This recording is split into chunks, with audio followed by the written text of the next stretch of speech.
I recently broadcast live the North-South Amateur from Pinehurst No. 2. And your analyst, a brilliant move, was Jack Sodoma, a PGA professional, but also a caddy at Pinehurst. That's right. You need someone on a broadcast who knows Pinehurst. But you also need a caddy when you play the always difficult Pinehurst No. 2. Here are some of Jack's insights, historic tidbits, and tips. But the tricky part is that it does the opposite of what it looks like, which is one of the hardest things about No. 2. Yep. Again, looks like he hit at the right speed. One of the neatest features of No. 2 in the par 3s is that Donald, and it shows Donald Ross's genius, is that every par 3 is facing a different direction, so that each par 3 you're hitting into a different breeze. One faces east-west, one faces north. And so talk about the waste bunkers here, since Crenshaw and Core actually redid everything back about 8 or 9 years ago, and we've seen it in the U.S. Open. Mm-hmm. When you come to play here, you can actually ground your club in that waste bunker. Talk about that. That's correct. Mr. Crenshaw, when he redesigned this golf course, they designed the bunkers for the U.S. Open, not for the average player. Mm-hmm. So every bunker is inconsistent by design. So one of the things that he insisted upon was the amateurs being able to take practice swings in the bunkers, because otherwise the golf course would be almost too hard for them to play and it would slow up play. Mm-hmm. So that's why we do allow all the amateurs to take practice swings and ground their club. Even the amateurs in this tournament. In '99, 2 players were able to hit it pin high here in 2. John Daly. Not this one. And Tiger Woods. In '05, 20% of the field could hit it pin high here in 2. And in 2014, over half the field hit it pin high here in 2. From 617 yards. Talk about the waste area as far as how it has changed Pinehurst, and especially the game for the amateurs as well.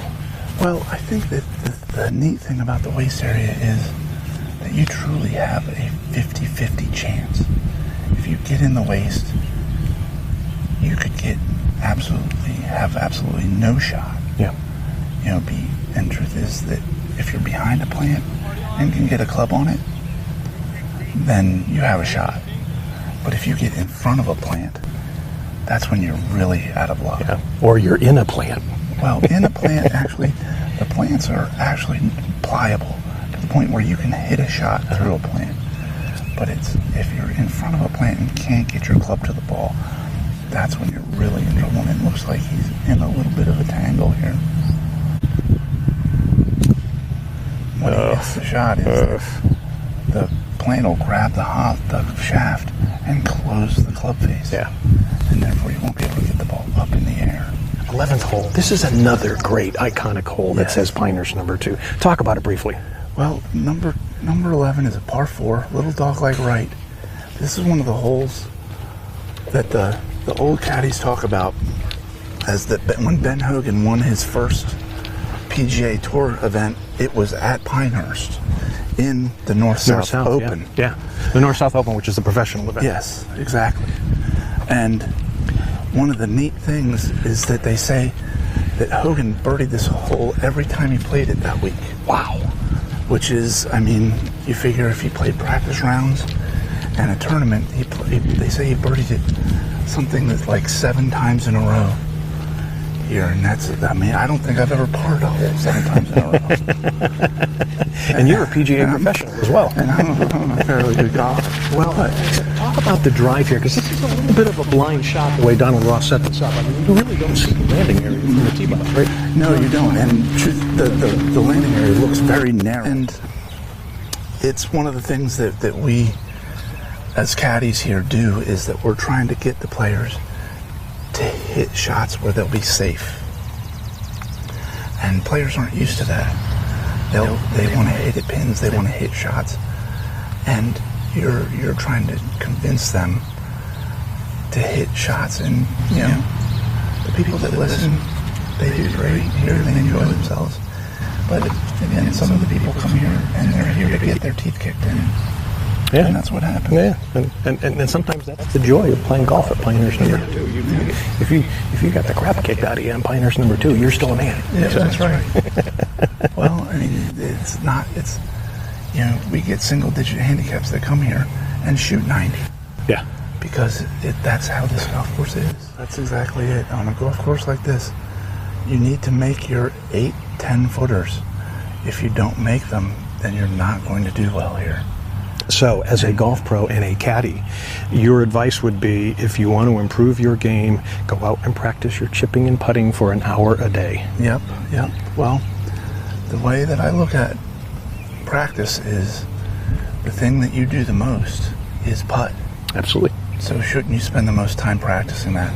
If you're having 30 putts around, you're not hitting the driver 30 times. No, that's correct. All right, before we say goodbye to you, talk to folks who want to come out here to play Pinehurst. Can I just call up and get you as my caddy? Absolutely. You can call when you make your reservation. You know, you want to make sure you take a caddy on number 2. It is a walking golf course. You are allowed to take carts, but it's cart path only, 365 days a year. So take your caddy.